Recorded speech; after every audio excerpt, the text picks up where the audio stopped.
성경 말씀 히브리서 6장 1절로 2절까지 말씀을 우리 다 한 목소리로 읽도록 하겠습니다. 시작. 그러므로 우리가 그리스도의 도의 초보를 버리고 죽은 행실을 회개함과 하나님께 대한 신앙과 친밀들과 안수와 죽은 자의 부활과 영원한 심판에 관한 교훈의 털을 다시 닦지 말고 완전한 대로 나아갈지니라. 아멘. 어떤 부부에게 이제 아이가 생겼다고 가정을 하겠습니다. 가정을 하는 것이 아니라 대부분 아이가 생기죠. 그런데 이 아이가 응애하고 갓난아이로 딱 나왔는데 이제 1년, 2년 지나고 3년, 4년 지났는데 별로 키도 안 자라고 말도 잘 못하고 뭐 잘 걷지도 못하는 것 같고, 그러면 부모 마음이 어떨까요? 상당히 힘들죠. 네, 뭐 억장이 무너지는 것 같죠. 네. 부모를 가진 입장에서는 자기 자녀가 이렇게 정상적으로 남들 하듯이 성장하지 않는 부분이 생기면 상당히 마음에 그 부담을 갖고 별의별 방법을 다 동원해서 어떻게 하면 얘를 잘 키울 수 있을까 고민을 하는 것이 정상적인 부모입니다.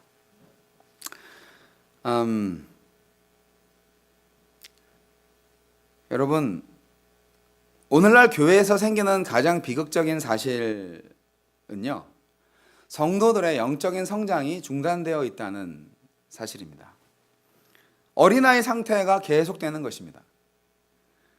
성장은요, 지식의 증가가 아닌 거 아시죠? 성장은 생활의 변화라고 볼 수 있습니다. 전에는 그리스도인의 삶이 아니었다가 지금은 그리스도인의 삶이었고, 또 그리스도의 삶 중에서도 좀 어린아이 그리스도인의 삶에서 이제 성숙한 어른 그리스도인의 삶으로 바뀌어가는 것들을 볼 때 성장을 하고 있다, 그렇게 판단을 할 수가 있는데, 많은 그리스도인들이 어린아이의 상태에 머물러 있다. 이게 전 세계 교회의 문제 중에 하나입니다. 물론 다 교회 다 그런 건 아니지만 대부분의 많은 교회들과 우리가 알고 있는 사랑하는 우리 한국 교회가 그렇습니다. 왜 그럴까요, 도대체? 왜 교회 성장? 교회 성장하고 있잖아요. 저는 교회의 성장을 말하는 데 있어서 수적 증가를 성장이라고 말하지 않습니다. 그런 거는 맞지만 그래도 저 교회 많이 부흥했대. 지난주에는 100명인데 올해 목표가 200명인데 될 것 같아. 그렇게 이제 말씀을 하시면 부흥하는 교회 한번 가볼까? 이런 생각을 할 수도 있는데요. 다 속고 있는 거죠. 부흥은 무슨 그냥 숫자가 늘어나는 것뿐이에요. 여러분, 부흥이라는 말 자체도 리바이벌이라는 말인데, 원래 믿던 사람이 신앙이 좀 약간 희미해진 상태에서 다시 그 신앙을 회복하는 것을 부흥이라고 해요. 리바이벌이라고 해요. 수적 증가가 부흥이 아닙니다. 그러니까 우리 한국 교회는 그 부흥이라는 단어를 너무 오용하고 있어요. 지금도 잘못 쓰고 있는 현실인데요. 그리스도인이 성장하지 못하는 이유는 여러 가지가 있습니다. 어떤 이유들 때문에 그리스도인이 성장하지 않는지, 그리고 그리스도인이 성장하지 않기 때문에 우리가 어떤 지경에 빠졌는지, 그런 것들을 좀 나누면서 성숙, 그것을 목표로 결단하는 시간이 되었으면 좋겠습니다. 제가 옛날에는 설교 제목을 좀 화려하게 어떻게 하면 좀 톡 튀는 설교 제목을 만들까 하다가, 제가 요즘은 이덕재 목사님의 간결하고도 심층적이면서 또 굉장히 정확하고 명쾌한 개념 설명과 결단 촉구의 메시지를 들으면서 나도 좀 제목을 좀 간결하게 해야 되겠다. 딱 그냥 부활 이렇게 딱 그냥 이런 거죠. 예. 그런 단어들 되게 많습니다. 그런 게 탁 머리에 박히더라고요. 그래서 시리즈 설교를 할 때도 이렇게 능력, 야 참. 그래서 오늘은 성숙입니다. 수요예배 설교도 두자예요. 한번 그렇게 해봤습니다. 어떻게 하면 좀 머리에 남고 가슴에 남기게 할까? 이게 이제 고민 중에 하나인데요. 자, 여러분, 그리스도인들이 성장하지 못하는 이유 중에 첫 번째는 말씀을 잘 안 듣는다는 것입니다. 에이, 목사님 말씀 얼마나 열심히 듣는데요. 저 마트에 가서 CD를요 그냥 수거해가지고요 하루에 한두 개씩 계속 들어요. 예, 그렇죠. 설교에 아주 폭포가 쏟아지는 시대죠. 네. 옛날에 저와 함께 성인왕 생활했고 저를 미국에 오게끔 하는데 아주 큰 공로를 이제 가지신 고 문명길 목사님께서 그 마트에 설교 CD를 놓기를 별로 안 좋아하셨어요. 그래서 아니 전도를 위해서 필요한데 왜 안 좋아하십니까? 그랬더니 아이 그거 다 믿는 사람이 듣는 거 아니야. 그 안 믿는 사람들은 거들떠도 안 봐.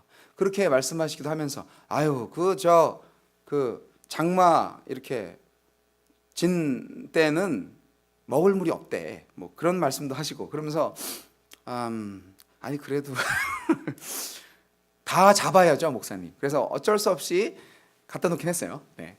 여튼 그런 생각을 하면서 그런데 왜 그렇게 각 마트에서 수많은 CD들이 그렇게 배포되고 있는데 우리 아틀란타의 성도들의 삶은 별로 변화가 없을까? 교인 숫자도 전체를 비교해 보면 그렇게 달라지지 않은 것 같고 그리고 생활 속에서도 그렇게 정말 기독교인이다. 아틀란타의 기독교인들은 정말 달라. 그렇게 소문이 나야 정상인데 그렇지 않다는 거죠. 맨날 똑같다는 거죠. 예, 저도 그렇고 우리 스스로 돌아볼 때 이게 좀 문제가 있지 않나? 라는 생각을 한번 제가 꼬집어 봅니다. 네, 여러분 맨날 똑같으면요 재미가 없잖아요. 맨 처음에 말씀드렸듯이 3살 때 하는 일이 있고 아이들이 6살 때 하는 일이 있고 9살 때 하는 일이 있고 12살 때 하는 일이 있어요. 그런데 3살 때 딸랑딸랑 노는 거를 12살 돼갖고 계속 딸랑딸랑 놀고 20살이 될 때까지 딸랑이 줘 엄마 그렇게 놀고 있으면 부모 마음이 그냥 어떻게 되겠어요. 예, 이러니까 이게 실제적으로는 굉장히 큰 문제가 되는데 교회에서는 성장을 안 하고 있어도 감동이 없네요. 반응이 없네요. 다 무감각해져 버린 거예요. 다 그렇게 살고 있으니까.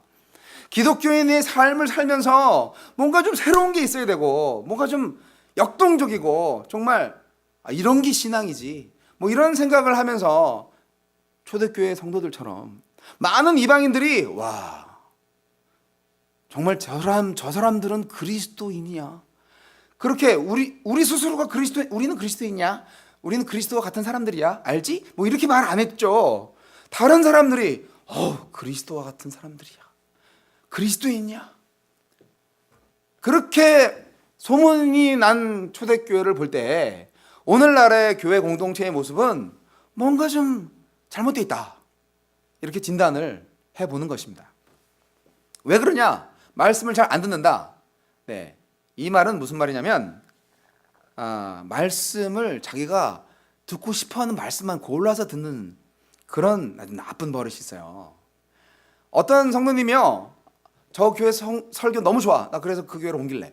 그렇게 말씀하실 때 과연 어떤 설교가 그분의 마음에 들었을까?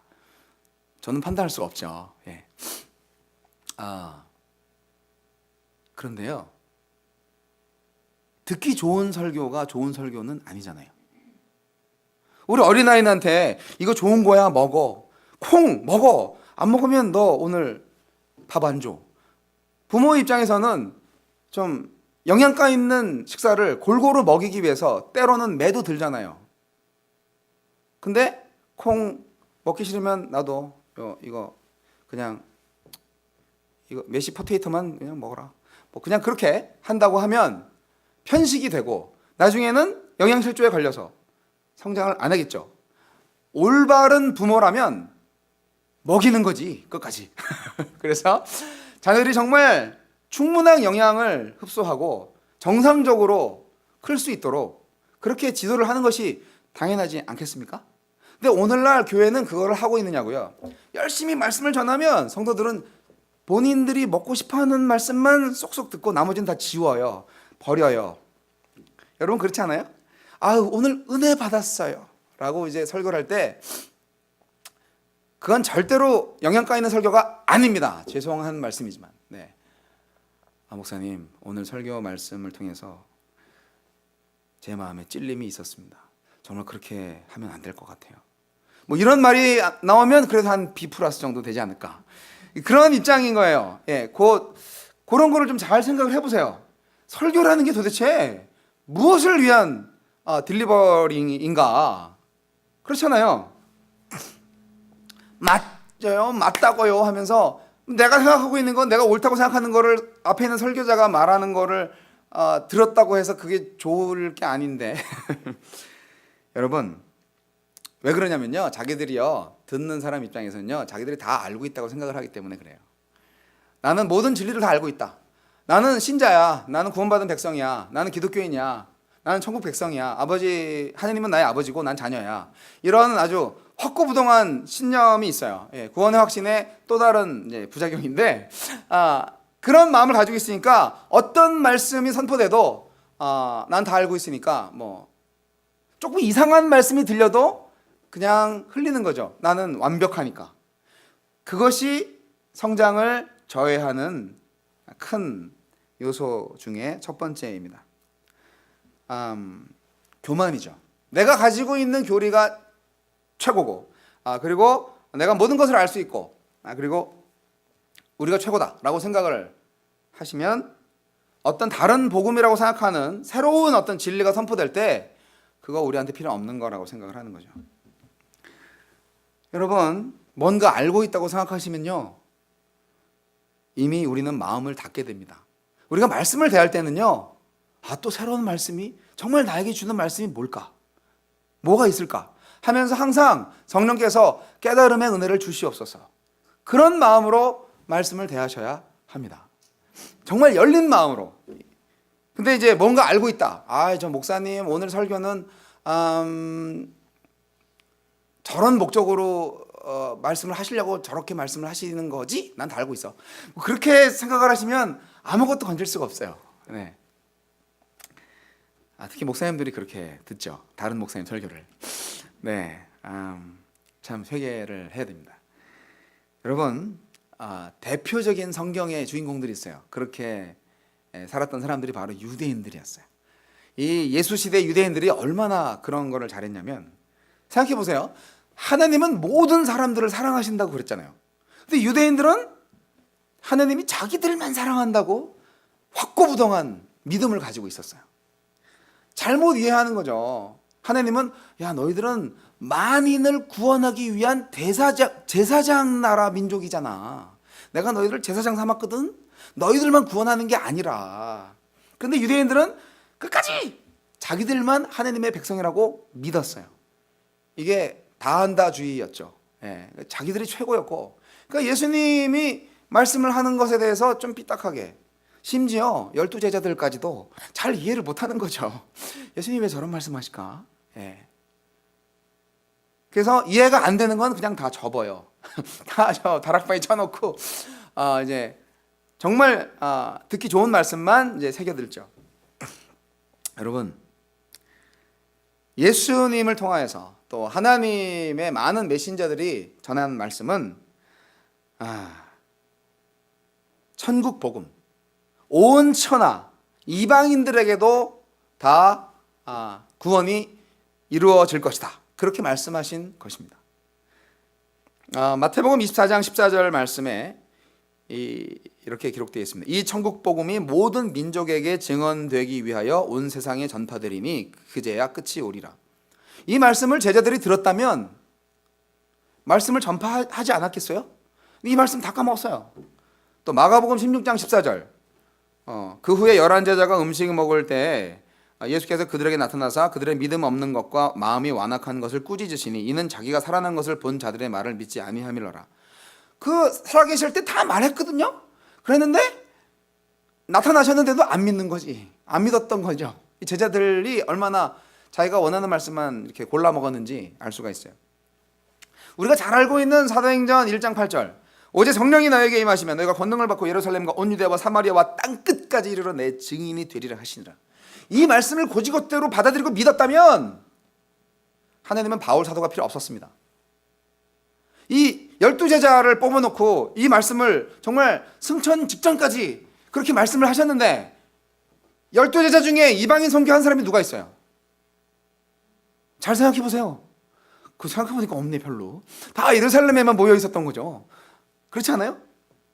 그러니까 하나님이 안 되겠다 이래가지고 그래서 예수님의 그 살아생전에 인간으로서 살아계셨을 때 만나지 않았던 이 바울이라는 인물을 다시 택하셨지 않았나, 그런 생각을 해봅니다. 예, 여러분, 바울 사도가 쓴 그 성경이 신약 성경에 여러분 권수로 따지면 3분의 1 정도 해당되는 거 아시죠? 여러분, 예수님이 부활하고 승천하고 제자들은요 이방인들한테 가서 복음을 전할 생각을 못했습니다. 복음을 자기들 유대인들만 위한 것으로 생각을 했던 것이죠. 그 증거죠. 복음을 전하지 않았다는 그것이 말이죠. 예수님은 세상에 계실 때 유대인들한테만 복음을 전하셨을까요? 그렇지 않았다고 생각해요. 비록 팔레스타인 지역에서, 갈릴리 지역에서 이렇게 복음을 전하셨지만 많은 이방인들이 예수님의 말씀을 들었을 것입니다.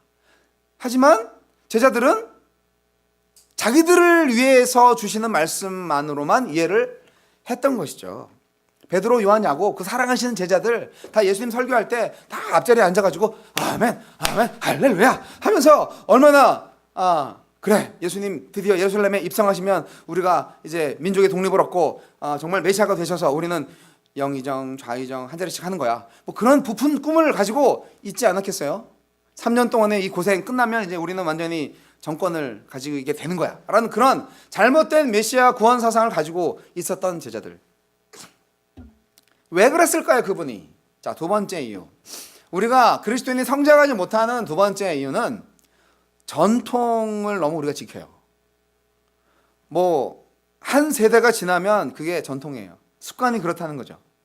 근데 몇 세대가 지나서 이게 똑같이 이제 이어지는 전통이 있다면 그거는 정말 큰 전통이에요. 어길 수가 없는 전통이 되어버려요. 그렇지 않습니까? 유대인들한테는 장로들의 유전이 있었어요. 그게 이제 선민사상인 거죠. 많은 유대인들이 예수님이 말씀하실 때 몰려들었지만 많은 유대인들이 그분의 말씀을 제대로 듣지 못했습니다. 그래서 예수님은 귀 있는 자는 들을지어다 그렇게 말씀하신 거예요. 귀는 있는데 귀가 없는 거죠. 들을 귀가 없는 거죠. 육신의 귀로만 듣는다고 해서 이게 마음으로 전달이 되겠어요? 마음을 열어야죠. 그래서 귀 있는 자는 들어라 하는 거죠. 그 말은 좀 귀를 열고 마음의 귀를 열고 좀 들어, 그렇게 말씀하신 것이 아니겠습니까? 오늘날 우리에게도 이게 필요합니다. 근데 우리는 전통 때문에 그런 걸 하는 거죠. 제가 15년 동안 몸담았던 그리스도의 교회는 성령의 역사 중에서 방언은 끝났다, 뭐 그렇게 말씀을 하시고요. 통성기도도 안 합니다. 침례교랑 좀 닮은 데가 있네 라는 생각이 듭니다만 한국 침례교는 좀 전통이 좀 다를 수 있는데 많은 침례교의 전통이 방언이 그거 초대교회 때 그냥 잠깐 그때 필요에 따라서 된 거지, 완전한 것이 이제 완성됐는데 방언이 왜 필요하겠어? 그래서 제가 신학교 다닐 때도 방언을 인정하면 선교사 파송 안 받는다고 못 받는다고 그렇게 말씀을 듣기도 하고 그랬어요. 근데요, 오늘날에 실제로 방언을 받은 사람이 있잖아요. 그거 어떡하겠어요? 방언이 없는데 실제로 방언을 받았어. 그거 어떡하겠어요? 근데 그게요, 오늘날에만 있는 얘기가 아니라 성경 안에 있는 얘기입니다. 여러분, 사도행전 10장을 보겠습니다. 거기 아주 유명한 얘기가 나와요. 여러분 잘 아시는 얘기인데, 사도행전 10장에 보면요, 베드로가 이제 주인공으로 나와요. 근데 베드로 이전에 고넬료라는 사람이 아주 멋진 조연으로 나오는데 사실상 고넬료가 주인공입니다. 예, 시간상 관계상 다 읽고 이렇게 할 수는 없고요. 여러분 기억을 더듬으시면 고넬료가 누구예요? 이방인이잖아요. 백부장이에요. 이 사람이 환상을 봤어요. 하나님을 경외하는 사람이었지만 이 고넬료라는 사람이 경외하는 하나님은 정말 그 예수 그리스도의 하나님, 그 여호와 하나님이라고 할 수는 없었어요. 어떤 하나님을 경외했는지는 잘 모르겠어요. 하지만 하나님에 대한 경외가 있었지만 정말 하나님의 아들 예수 그리스도에 대한 복음을 필요로 했는데 그거를 천사가 가르쳐 줍니다. 그래서 고넬료가 베드로한테 사람을 보내죠. 자기도 이렇게 백부장이면 100명의 부하가 있는 사람이잖아요. 그러니까 군대 그 장군이잖아요. 그래서 보냅니다. 그러면 이제 베드로가 깜짝 놀라는 거죠. 근데 천사께서 또 베드로한테도 이제 보내잖아요. 꿈과 환상으로 이제 보면서 자꾸 이제 먹지 말아야 될 음식을 자꾸 보여주고, 그래서 베드로가 아주 화들짝 놀라가지고 주님, 전 어려서부터 이런 거 안 먹었거든요. 계속 반항하는 거죠. 먹으라면 먹어라, 제발. 먹으라고 주지 않냐. 내가 뭘로 보이냐. 이렇게 이제 얼마나 답답하셨겠어요. 아주 절묘한 비유죠. 그래서 결국은 갔어요, 베드로가. 뭐 좋은 마음으로 갔겠어요? 이제 이방인인데. 그래서 이제 갔겠죠. 여러분, 이 고넬료 집에 딱 들어서는 순간 베드로가 한 말을 여러분 혹시 기억하십니까? 유대인으로서 이방인과 교제한다든지 가까이 하는 것은 위법인 거를 여러분이 잘 알고 있을 것일 줄 믿습니다. 그렇게 인사말 했다는 거죠, 베드로가. 이 건방진이라는 생각을 할 수 있지만 생각해 보세요. 제가 저기 미국 사람들 이렇게 모여 있는데 가가지고 한국인으로서 미국인과 이렇게 가까이 하거나 교제하거나 뭐 이런 거는 위법인 줄을 여러분들 잘 아시겠지만 제가 그래도 왔습니다. 뭐 이렇게 왔다고 하면 그분들이 저한테 Hey, ugly Korean, go home. 그렇게 말하지 않겠어요? 근데 베드로는 그렇게 아주 이렇게 그런 말로 지금 인사를 하는 거예요, 지금. 그만큼 힘든 자리죠. 지금 이방인한테 복음을 전하라니 말이 되냐고 이게. 그런 생각을 하고 있는 거예요. 그 베드로조차도 말이죠. 그래서 베드로는 어쨌든 순종을 해야 되니까 이제 말씀을 전했습니다. 그것도 고넬료가 그렇게 인사를 아주 거만하게 했음에도 불구하고 고넬료께서 무릎을 꿇고 그리고 우리에게 말씀하옵소서, 그렇게 아주 겸손하게 그렇게 말씀해 주세요, 그렇게 요청을 했습니다. 이게 베드로는 도대체 믿기지가 않는 거죠. 아니, 이방인들한테 말씀을 전하다니, 나 원참. 고넬료가 베드로한테 자기가 이제 그 천사의 얘기를, 자기가 경험했던 천사의 얘기를 들려줍니다. 그 얘기를 들으니까 베드로가 각 나라 중에 하나님을 경외하고 또 의를 행하는 사람은 하나님이 받으시는 줄을 깨달았다. 그렇게 이제 참 그래도 아직 좀 평가 수준이에요. 베드로는 말씀을 전했습니다. 근데요, 베드로는요 그분들한테 침례를 베풀 생각을 하지 않았어요. 왜냐하면 말씀을 전하면서도 이방인들한테는 구원이 주어지지 않을 거라고 분명히 믿고 있었기 때문이에요. 그래서 베드로는 그들한테 말씀만 전하고 심판은 그대로 남겨둘 작정이었어요. 무섭죠? 네. 그런데 웬걸? 왜냐하면요, 생각해 보세요. 초대교회는요, 이 죄인을 회개시키는 이 구원을 받게 하는 그 단계가 있었어요. 뭐 오늘날 다 알고 있는 단계예요. 먼저 사도들이 설교를 합니다. 그러면 사람들이 그 말씀을 듣고 회개하고 믿죠. 그러면 그 다음에 사도들이 침례를 베풀고 또 뭐 안수도 이렇게 해서 성령 받고 뭐 이런 것이 정상적인 단계인데 베드로는 말씀을 전하고 그리고 빨리 가려고 했던 거죠. 그런데 어떤 일이 벌어졌죠?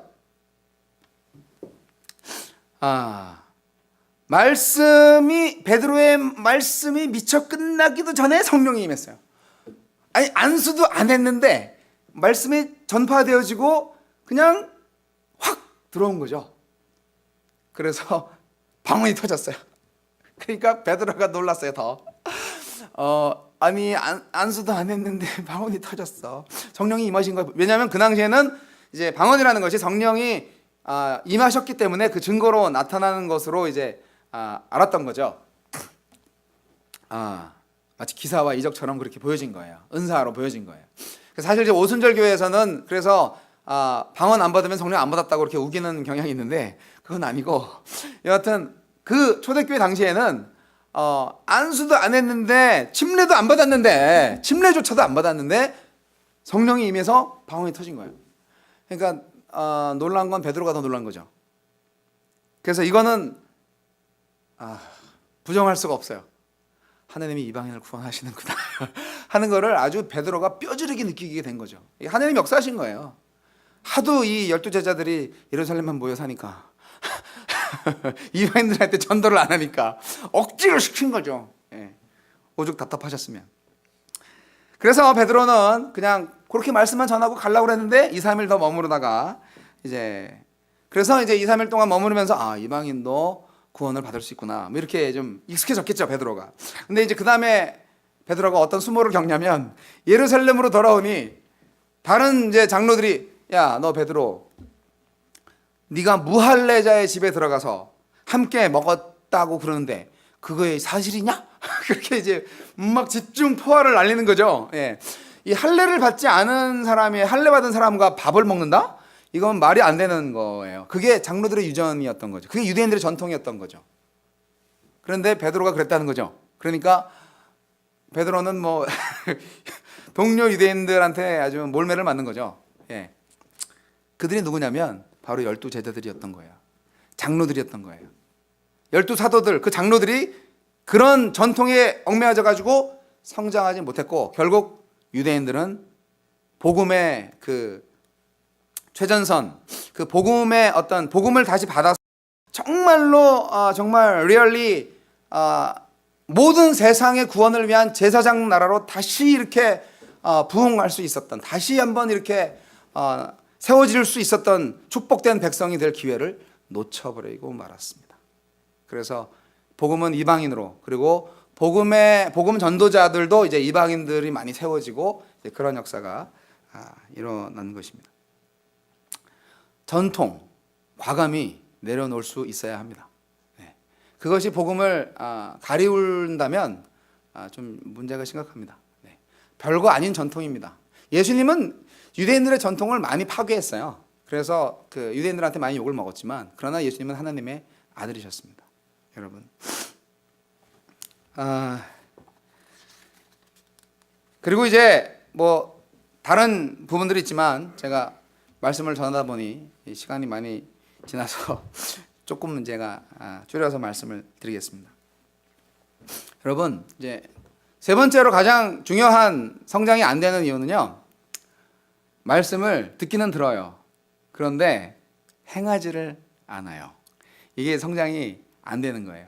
이게 뭐냐면 마치 스포츠 선수가 클래스 안에서 강의만 듣고 이론 교육만 받고 밖에 나가서 프랙티스를 하지 않는 거랑 똑같아요. 육상 선수가 이제 칠판에 막 강사님께서, 코치께서 이렇게, 야, 출발할 때는 말이야, 뭐 이렇게 해야 돼, 뭐 그렇게 강의를 듣고 나서 밖에 한 번도 나가서 안 뛰어. 그러면 그게 선수가 되겠냐고요. 그리스도인이 똑같아. 그리스도인의 삶이 뭔가 좀 생활 속에서 좀 부딪히면서 이렇게 정직을 연습하고 이렇게 성실을 연습하고, 그래서 정말 예수님을 닮아가는 인생이 돼야 되겠구나. 뭐 복음 전도도 좀 해보고 이렇게 하면 전도가 잘 안 되는구나. 이렇게 하면 되는구나. 뭐 이런 것도 좀 하면서 그렇게 좀 프랙티스가 돼야 되는데, 듣기만 하고 행동이 전혀 없는 거죠. 여러분, 거기에 대해서 이 신약 성경은 아주 혹독하게 경고하고 있습니다. 야고보서 1장 22절로 25절 말씀, 너희는 말씀을 행하는 자가 되고 듣기만 하여 자신을 속이는 자가 되지 말라. 누구든지 말씀을 듣고 행하지 아니하면 그는 거울로 자기의 생긴 얼굴을 보는 사람과 같아서 제 자신을 보고 가서 그 모습이 어떠했는지를 곧 잊어버리거니와, 자유롭게 하는 온전한 율법을 들여다보고 있는 자는 듣고 잊어버리는 자가 아니요 실천하는 자니 이 사람은 그 행하는 일에 복을 받으리라. 아멘. 우리가 아침마다 거울 보죠. 거울 보는데 왜 거울 보세요? 거울아 거울아 거울아, 이 세상에서 누가 제일 이쁘니? 그렇게 물어보느라고 거울 보는 사람은 없을걸요 아마? 여러분, 어디 뭐 자다 일어났는데 눈곱이 아직 안 떨어졌나, 뭐 어디 뭐 이런 거 뭐 그런 거죠. 네. 뭐 간밤에 뭐 남편이나 아내가 뽀뽀한 자국이 남아 있지 않나, 뭐 이런 거 점검하려고 거울 보시잖아요. 그리고 거울 보면 묻었네. 그러면 닦잖아요. 그죠? 닦죠. 닦는데 우리가 그걸 안 한다는 거죠. 성경은 마음의 거울이에요. 거울을 안 봐. 그래서 우리가 죄 구덩이에 살고 그냥 먼지 구덩이에 살아도 내가 죄인인지 어떻게 생겼는지 몰라. 거울을 안 보니까. 예. 거울을 봐도 고치질 않네. 예. 이게 이제 우리 그리스도인의 삶이죠. 말씀을 듣기만 하고 행하지 않는다면 결국 자기 자신을 속이는 자가 된다고 야고보가 말씀하고 계시네요. 예. 여러분, 성경이라는 게요, 성경 연구를 위해서만 존재하는 게 성경입니까? 이 세상에 모든 신학자들이 정말 많이 있지만 성경대로 행하는 자는 누구냐고요? 정말 중요합니다. 저는 신학교에서 이 실습, 목회 실습이라고 하는데 페이퍼 몇 장만 이렇게 사인 받아갖고 와서 이렇게 실습 패스 시키는 것에 대해서는 굉장히 반대합니다. 직접 전도도 해서 뭐 그 전도한 그 현장을 녹취하든지 뭐 하여간 뭐 실제적인 뭐가 있어야지, 이게 뭐 그냥 담임 목사 사인 틱틱 받아갖고 목회 실습 A 패스 뭐 이렇게 해서 하는 게 별로 안 좋다고 생각합니다. 예. 이 전도사가 이제 대학원 졸업하고 이제 개척교회 부임했어요. 담임 목사가 전도사님 예배 준비 좀 해주세요. 저 앰프도 키시고요, 마이크도 설치하시고요. 뭐 그렇게 하면 이제 전도사가 앰프를 어떻게 키는 거냐? 그래서 이제 신학교에서 안 배웠거든요. 그런 거 안 가르쳐 주거든요. 그러니까 정말 배워야 할 곳은 교회 현장이에요. 선교 현장이에요. 왜 의사들이 인턴십이 있고 레지던트 기간이 있겠어요?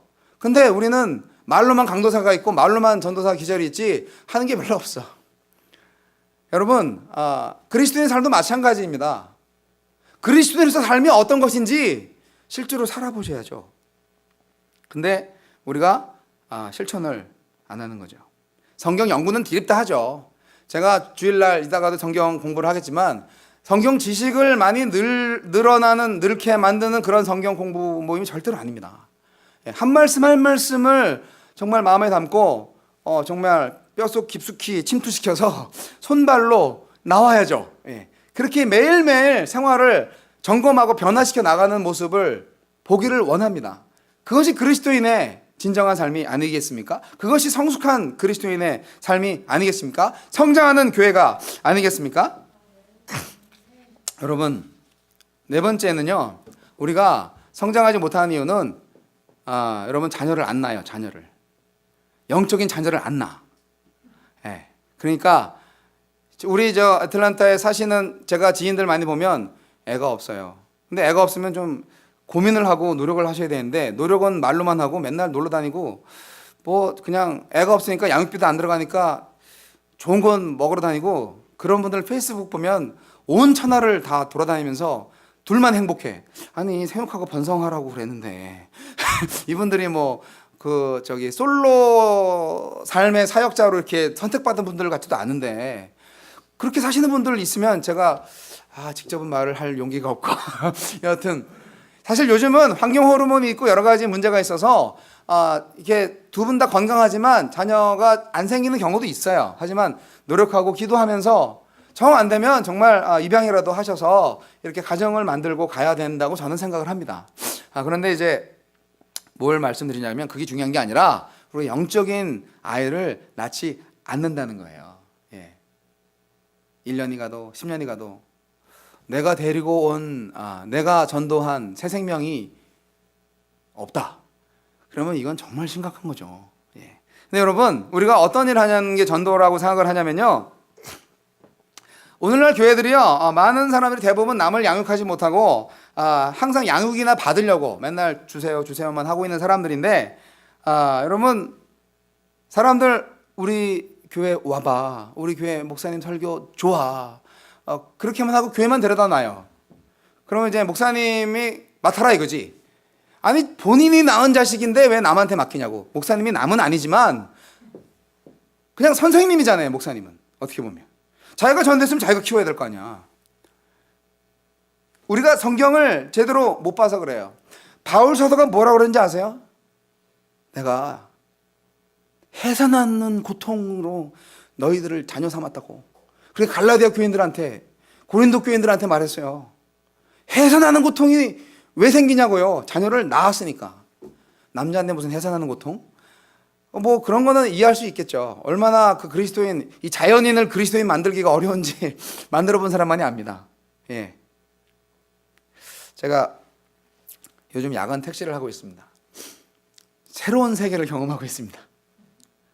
아, 이런 세계가 있었구나. 손님이 탑니다. 아, 요금이 얼마입니까? 네, 5불입니다. 5급을 먼저 선불을 줘요. 그리고 이제 한 5분 있다가 아, 요금이 얼마죠? 아까 주셨는데요. 아까 드렸어요. 또 한 5분 있다가 요금이 얼마입니까? 아까 주셨습니다. 네. 그럼 마지막 이제 손님 다 왔습니다. 그러면 또 물어봐. 그러면 요금은 맨 처음에 주셨습니다. 괜찮습니다. 내리시면 됩니다. 뭔가 이상하네요. 뭐 팁 주시는 거 제가 안 말립니다. 그러면 이제 5불을 이제 챙겨주면 이제 제가 이제 무전기로 이제 네, 뭐 10불 받았습니다. 이렇게 보고를 하는데, 야, 참 나를 만나시 다행이지. 야, 어떤 사람이 기사였으면은 한 20불 챙겼겠네. 그런 생각을 합니다. 또 어떤 분은요, 이제 업소에서 일하시는 이제 젊은 여성분인데, 이제 한 1시 반쯤 이렇게 탔어요, 차를. 그래서 가려고 하는 순간, 뭐 손님이 다시 부른대요. 예, 그래서 다시 들어갔어요. 다시 콜을 받았어요. 2시간이 지난 다음에 그 손님을 또 태웠어요, 제가. 같은 사람이에요. 아유, 그분한테 제가 요금을 못 받았어요. 걸을 수가 없어요. 같이 이렇게 해줘야 되니까. 예, 업소에 계신 분들은 그 술 잡수시는 분하고 정말 잘 해줘야 되잖아요. 그러니까, 뭐, 간신히 말을 하죠. 근데 그분 하시는 말씀이 죄송해요. 하면서 저한테 그렇게 말씀을 하시는데, 그래서 이제 숙소 그 아파트에 이제 그 2층에 올려가는 것까지 끝까지 보고 이제 가는 그 택시기사 룰이 있어요. 네. 그런 분들이 너무 많기 때문에. 그러면서 제 마음속에 아유, 저런 사람들한테 복음을 전해야 되는데 우리가 지금 뭐 하고 있는 거지? 내가 지금 뭐 하고 있는 거지? 그러면서 얼마나 마음속에 그 회개함이 있었어요. 그 다른 사람도 마찬가지예요.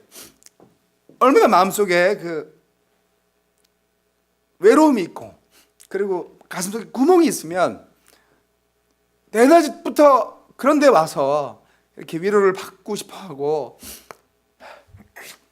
그렇게 그 알코올로 자신의 어떤 그런 구멍을 메우려고 하는 사람들이 그렇게 많은데 그들을 위해서 교회와 전도자들이 과연 무엇을 했는가? 왜 그들을 쳐다보지도 않았는가? 하는 생각을 하면서 제가 밤마다 기도하고 있습니다. 물론 이제 그분들 이제 약수를 하셨을 때는 전하지 않아요. 복음을 전할 필요가 없어요. 사람 이게 술 드셨을 때는요 복음이 절대 안 들어갑니다. 제가 경험을 많이 해봤기 때문에. 하지만 언젠가 이제 좀 맨정신에 만날 기회가 있다면 복음을 전하리라. 그렇게 마음을 먹고 있어요. 여러분, 교회는 생명선입니다. 그리고 이 세상과 연결하는 브릿지예요. 그런데 교회는 교회끼리 자기가 듣고 싶어하는 말씀만 듣고 그리고 전통에만 틀에 박혀서 새로운 말씀에 대해서는 무관심하고 그리고 성장을 하고 있지 않는데도 아이를 낳고 있지 않는데도 무감각해져서 지금 이대로고 좋아, 지금 이대로고 좋아. 40년 동안 똑같은 숫자의 교인, 똑같은 얼굴로 있으면서 그 왜 사람들이 그 교회를 안 나오는지 나도 잘 모르겠어요. 그렇게 말하는 교회 목회자와 성도들이 된다면 하나님이 얼마나 슬피 우시겠습니까? 이것이 저는 뉴피플 교회를 향한 하나님의 말씀이라고 생각합니다. 사명이라고 생각합니다. 복음을 전하되 우리의 삶으로 전해야 됩니다. 우리는 성숙한 신자가 되어야 됩니다. 그래서 정말 초대교회에서 성도들이 다른 이방인들한테, 믿지 않는 사람들한테 나도 그리스도인 되고 싶어. 그리스도인이라면 저런 거구나. 그런 칭찬을 받고 그들을, 믿지 않는 사람들을 통하여서 하나님이 영광 받아야 됩니다. 할렐루야! 이것이 교회가 해야 할, 존재해야 할, 이 땅에 아직 존재해야 할 이유라고 저는 믿습니다. 여러분 맨날 다 가지고 계시면서 그리스도로 충분하잖아요. 다 가지고 계시면서 계속 아직도 달라고 그러시나요? 그러지 마시고 이제는 줄 수 있었으면 좋겠습니다. 오늘 성경은 말하고 있습니다. 히브리서 6장 1절 2절 말씀, 본문 말씀이죠. 그러므로 우리가 그리스도의 도의 초보를 버리고 죽은 행실을 회개함과 하나님께 대한 신앙과 침례들과 안수와 죽은 자의 부활과 영원한 심판에 거한 교훈의 털을 닥지 말고 완전한 대로 나아갈지니라. 이 신학교 3, 4년에서 다 배우는 겁니다. 이거 다 배우면 졸업하는데 그 배우는 걸로 끝나는 것이 아니라 그게 이제 시작인 거죠. 완전한 대로 나아가시기를 소원합니다. 여러분 성숙한 신자가 돼서 건강한 교회로 하나님의 나라를 확장하시는 하나님의 기쁨의 공동체가 되시기를 주의 이름으로 기원합니다.